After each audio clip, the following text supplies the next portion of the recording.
Saan nga kaya masarap kumain ng authentic na Chinese food?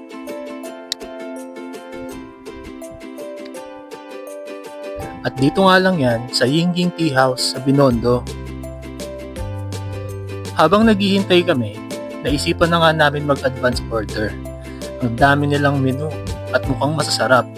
Sa sobrang dami, hindi ko alam kung ano o-orderin. At eto na nga yung mga in-order namin.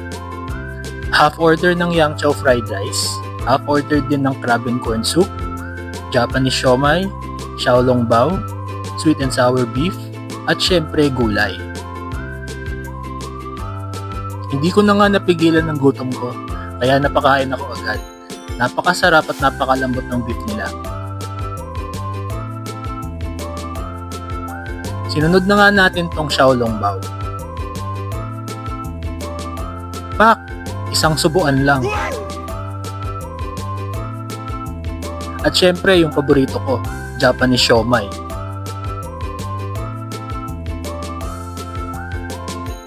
Ayun, isang subuan lang din at napapikit pa nga sa sobrang sarap.